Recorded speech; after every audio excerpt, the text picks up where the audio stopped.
distinguished guests, including our presidents and first ladies, government officials, foreign dignitaries, and friends. Jeb, Neil, Marvin, Daro, and I, and our families, thank you all for being here. I once heard it said of man that the idea is to die young as late as possible.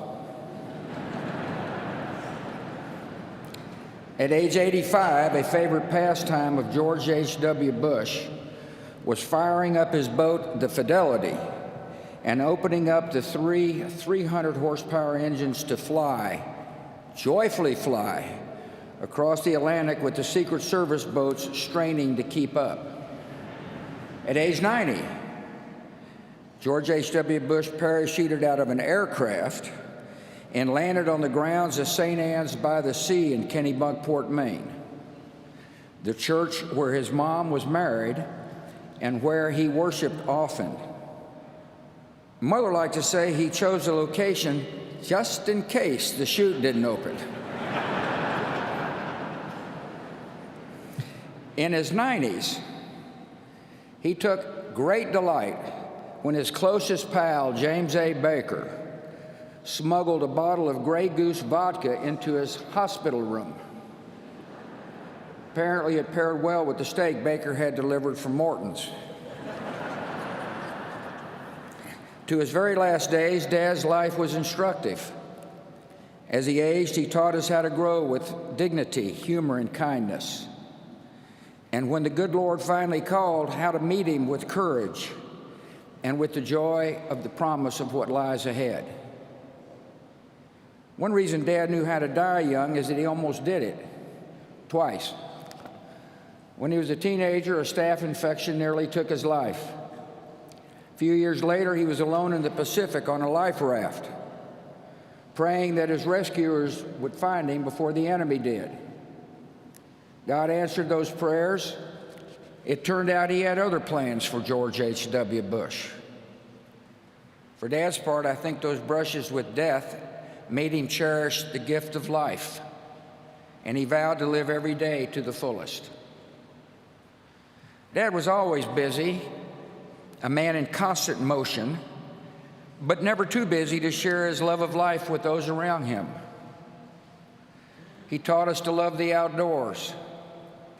He loved watching dogs flush a covey. He loved landing the elusive striper. And once confined to a wheelchair, he seemed happiest sitting in his favorite perch on the back porch at Walker's Point, contemplating the majesty of the Atlantic. The horizons he saw were bright and hopeful. He was a genuinely optimistic man, and that optimism guided his children and made each of us believe that anything was possible. He continually broadened his horizons with daring decisions. He was a patriot. After high school, he put college on hold and became a Navy fighter pilot as World War II broke out. Like many of his generation, he never talked about his service until his time as a public figure forced his hand. We learned of the attack on Chichijima, the mission completed, the shoot-down. We learned of the death of his crewmates, whom he thought about throughout his entire life. And we learned of the rescue. And then another audacious decision.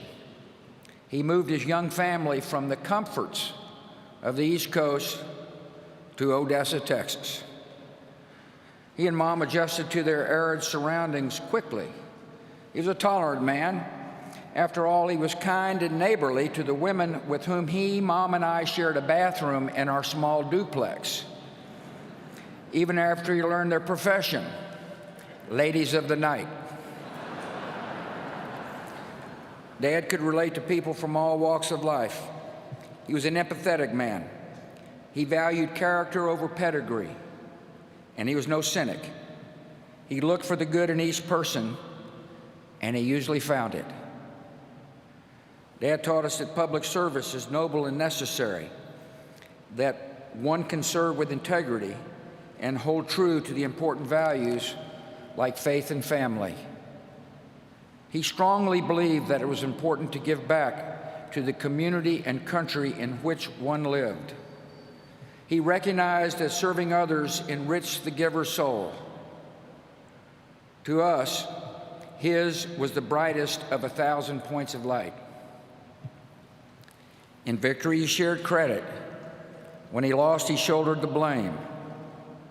He accepted that failure is a part of living a full life, but taught us never to be defined by failure. He showed us how setbacks can strengthen. None of his disappointments could compare with one of life's greatest tragedies, the loss of a young child. Jeb and I were too young to remember the pain and agony he and Mom felt when our 3-year-old sister died.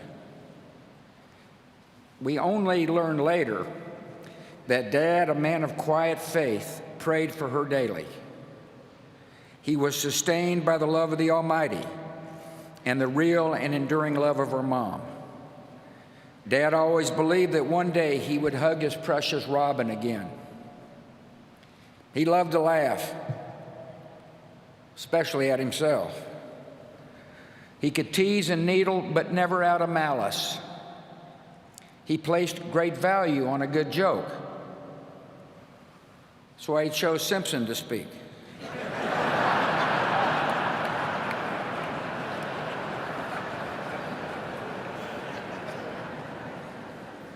On email, he had a circle of friends with whom he shared or received the latest jokes.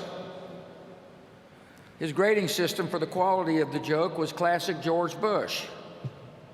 The rare 7s and 8s were considered huge winners, most of them off color. George Bush knew how to be a true and loyal friend. He nurtured and honored his many friendships with a generous and giving soul.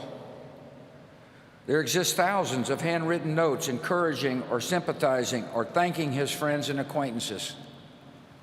He had an enormous capacity to give of himself. Many a person would tell you that Dad became a mentor and a father figure in their life. He listened and he consoled. He was their friend. I think of Don Rhodes, Taylor Blanton, Jim Nance, Arnold Schwarzenegger, and perhaps the unlikeliest of all, the man who defeated him, Bill Clinton. My siblings and I refer to the guys in this group as brothers from other mothers. He taught us that a day was not meant to be wasted. He played golf at a legendary pace. I always wondered why he insisted on speed golf. He was a good golfer. Well, here's my conclusion. He played fast so that he could move on to the next event, to enjoy the rest of the day, to expend his enormous energy, to live it all. He was born with just 2 settings: full throttle, then sleep. He taught us what it means to be a wonderful father, grandfather, and great-grandfather. He was firm in his principles and supportive as we began to seek our own ways. He encouraged and comforted, but never steered. We tested his patience. I know I did. But he always responded with the great gift of unconditional love. Last Friday, when I was told he had minutes to live, I called him. The guy answered the phone, said I think he can hear you, but he hadn't said anything for most of the day. I said, Dad, I love you and you've been a wonderful father. And the last words he would ever say on earth were, I love you too. To us, he was close to perfect, but not totally perfect. His short game was lousy. He wasn't exactly Fred Astaire on the dance floor. The man couldn't stomach vegetables,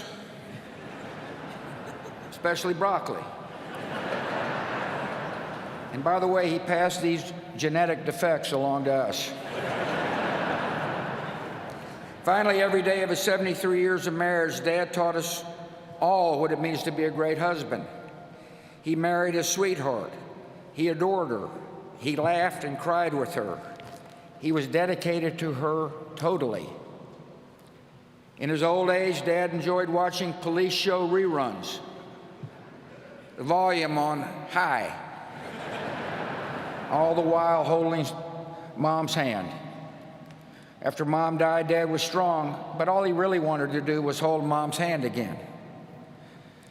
Of course, Dad taught me another special lesson. He showed me what it means to be a president who serves with integrity, leads with courage, and acts with love in his heart for the citizens of our country. When the history books are written, they will say that George H.W. Bush was a great president of the United States, a diplomat of unmatched skill, a commander-in-chief of formidable accomplishment, and a gentleman who executed the duties of his office with dignity and honor. In his inaugural address, the 41st President of the United States said this: "We cannot hope only to leave our children a bigger car, a bigger bank account. We must hope to give them a sense of what it means to be a loyal friend, a loving parent, a citizen who leaves his home, his neighborhood, and town better than he found it. What do we want the men and women who work with us to say when we are no longer there? That we were more driven to succeed than anyone around us, or that we stopped to ask if a sick child had gotten better and stayed a moment there to trade a word of friendship?" Well, Dad, we're going to remember you for exactly that and much more. And we're going to miss you. Your decency, sincerity, and kind soul will stay with us forever. So through our tears, let us know the blessings of knowing and loving you, a great and noble man, the best father a son or daughter could have. And in our grief, let us smile knowing that Dad is hugging Robin and holding Mom's hand again.